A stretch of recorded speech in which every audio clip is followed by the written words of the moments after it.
Hello everyone. Today I'm going to present you a tutorial on topic femoral artery and profunda femoris artery. In this video, we are going to cover the course and branches of these arteries. This is the first video on topic of arterial supply of lower limb. In the upcoming two videos, we'll cover anterior tibial artery and dorsalis pedis artery. Coming to the femoral artery. Femoral artery is the chief artery of your lower limb, right? So, this is your arc of aorta. Arc of aorta has three branches: brachiocephalic trunk, common carotid, and subclavian, right? This arc of aorta then it gives descending aorta, right? This is your descending aorta. When descending aorta enters the thorax at the level of T4, at the vertebra level T4, it is known as descending thoracic aorta, right? Arc of aorta continues as descending aorta, and at the level of T4, the descending aorta enters your thorax and it is known as descending thoracic aorta. Descending thoracic aorta then exits the thorax at the level of T12 and it continues as abdominal aorta, right? It gives branches in the thorax and as well as abdomen that we'll study later. So at the T12, it enters the abdomen and it is known as abdominal aorta. Then at the level of L4, this abdominal aorta bifurcates into two branches, that is your common iliac arteries, right? This abdominal aorta at the level of L4 bifurcates into two arteries, that is your common iliac arteries. This common iliac arteries then in front of your sacroiliac joint divides into external and internal arteries, right? So the arc of aorta continues as descending thoracic aorta. Descending thoracic aorta enters the thorax at the level of T4 and it is known as descending thoracic aorta. Then descending thoracic aorta at the level of T12 exits the thorax and enters the abdomen and it is known as abdominal aorta. The abdominal aorta exits the abdomen at the level of L4 and it bifurcates into two terminal arteries, that is your common iliac arteries. Common iliac arteries in front of your sacroiliac joint bifurcates into external iliac and internal iliac. I hope this is clear to all of you. So your external iliac, when it crosses the inguinal ligament, it becomes your femoral artery. This is your femoral artery, right? When the external iliac artery crosses your inguinal ligament, it becomes femoral artery. So what is mid-inguinal ligament? Inguinal ligament is basically a band which connects your pubic tubercle to your anterior superior iliac spine, right? So this is your medial side and this is your lateral side. This is your pubic tubercle and this is your anterior superior iliac spine, right? So your external iliac artery, which is a continuation of your common iliac artery, when it enters the femoral triangle by crossing the inguinal ligament at its midpoint, which is known as mid-inguinal point. This is your mid-inguinal point. It enters the femoral triangle, right? It is present lateral to the femoral vein in femoral triangle, right? In femoral triangle, it gives 3 superficial branches and 3 deep branches. In femoral triangle, the femoral artery gives 3 superficial and 3 deep branches. So your external iliac artery, when it crosses the inguinal ligament at mid-inguinal point, it becomes the femoral artery, which is your chief artery of your lower limb, right? And it gives 3 superficial and 3 deep branches in your femoral artery, and it is present lateral to the femoral vein in femoral triangle, right? So it is present laterally to your femoral vein in femoral triangle. So let's talk about the branches. So there are 3 superficial branches. That is your superficial circumflex iliac. This is your superficial circumflex iliac artery, right? This is your, it gives 3 superficial. So this is your superficial circumflex. Just a minute. Let me erase this all. So the second superficial branch is your superficial external pudendal. This is your superficial external pudendal, right? And it gives third superficial branch, that is your superficial epigastric. This is your superficial epigastric, just above your superficial external pudendal. I'm not marking it, otherwise it won't be visible. So that is your superficial epigastric. Then it gives 3 deep branches. So first branch is your profunda femoris artery. We'll discuss this artery in next slide. The first deep branch is your profunda femoris artery. Then it gives deep external pudendal artery, right? And it gives some muscular branches, right? So 3 superficial and 3 deep branches. 3 superficial branches are superficial circumflex iliac, superficial external pudendal, and superficial epigastric artery, right? And 3 deep branches, that is your profunda femoris artery, your muscular branches, and deep external pudendal artery, right? Is it clear to all of you? Okay. So your femoral artery, it exits the femoral triangle and it enters your adductor canal.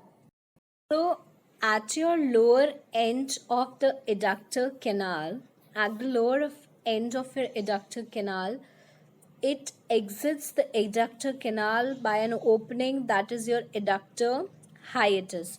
Adductor hiatus is basically a tendinous opening through which the artery, the femoral artery, enters the popliteal fossa. Popliteal fossa. In popliteal fossa, the femoral artery continues as popliteal artery, right? So this is your femoral triangle, right? This is your adductor canal. This is your adductor hiatus, tendinous opening through which the femoral artery enters the popliteal fossa, right? This is your popliteal fossa. This is your femoral triangle. The artery in femoral triangle gives 3 superficial and 3 deep branches. Then it courses through adductor canal, and adductor canal, it exits the adductor canal through a tendinous opening, that is your adductor hiatus, and it enters the popliteal fossa. In popliteal fossa, it becomes popliteal artery. That will discuss in the next part of this video. I hope this is clear to all of you. So your femoral artery, after crossing the adductor hiatus, becomes popliteal artery. Just above the adductor hiatus, it gives one more branch, that is your descending genicular artery. So this branch, descending genicular artery, is given in the adductor canal, right? In adductor canal, the femoral artery also gives some muscular branches. So in adductor canal, it gives some muscular branches as well as descending genicular artery, right? So a quick recap, your femoral artery gives 3 superficial branches and 3 deep branches in femoral triangle, and some muscular branches and descending genicular branches in adductor canal. Femoral artery is a continuation of external iliac artery, which after crossing the mid-inguinal point becomes femoral artery. The superficial branches are superficial circumflex iliac, superficial epigastric, superficial external pudendal, and the deep branches are profunda femoris, deep external pudendal, and some deep muscular branches. It enters the popliteal fossa via adductor hiatus, which is a tendinous opening, and in popliteal fossa it is known as popliteal artery. I hope this is clear to all of you. Coming to profunda femoris artery. Profunda femoris artery is the largest and deep branch of your femoral artery. 4 centimeters below the mid-inguinal point, the femoral artery gives a branch that is your profunda femoris artery. It is important because it takes part in anastomosis, trochanteric and cruciate anastomosis around your knee joint. The profunda femoris artery gives rise to 4 branches. That is your lateral circumflex femoral, medial circumflex femoral, 4 perforating arteries, and some muscular branches. The lateral circumflex femoral artery, this is the lateral circumflex femoral artery further give rise to 3 branches, that is ascending, transverse and descending branch. Right? The lateral circumflex femoral artery give rise to 3 branches. The ascending and transverse branch, of lateral circumflex femoral, this is your lateral side and this is your medial side. The ascending and transverse branch takes part in cruciate anastomosis. We'll discuss cruciate anastomosis and trochanteric anastomosis in detail in a separate video. So the ascending and transverse branch of lateral circumflex femoral artery takes part in cruciate anastomosis. The medial circumflex femoral, this is the medial circumflex femoral artery. It gives rise to further 3 branches, that is acetabular, ascending and transverse, right?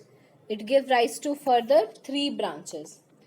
The transverse branch of medial circumflex femoral, the transverse branch takes part in cruciate anastomosis, right?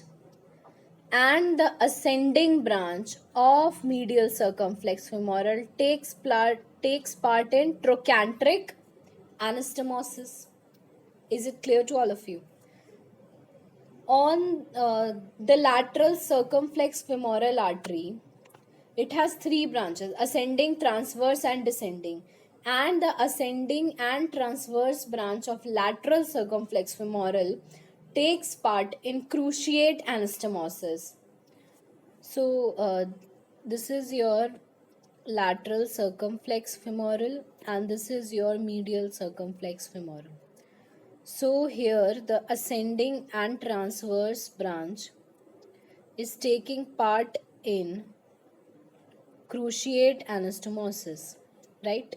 And on the medial side, the transverse branch is taking part in cruciate anastomosis and the ascending branch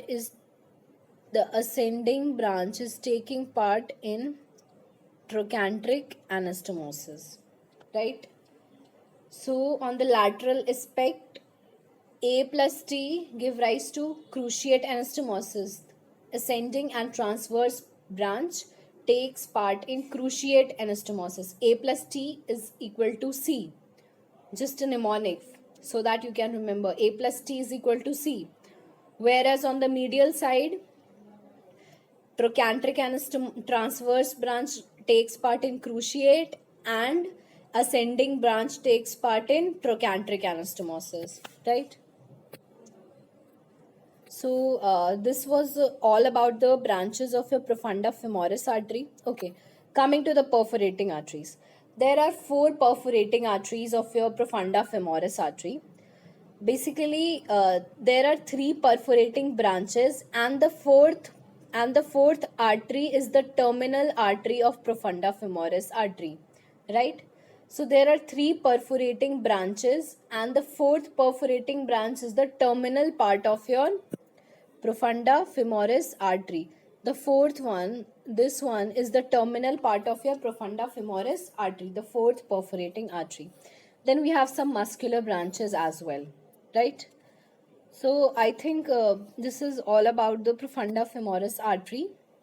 It is the deep artery, it is a deep artery, and it is the largest branch of your femoral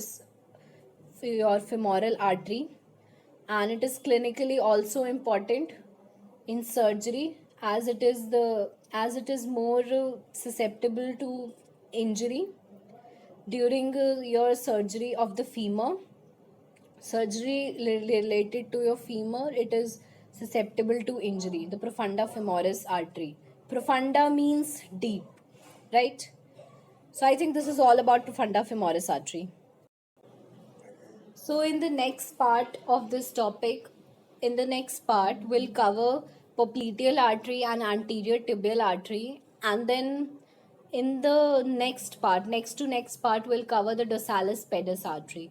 So we will be studying the complete arterial supply of your lower limb in maximum 3 to 4 videos, so that the arterial supply of your lower limb is clear to all of you, right?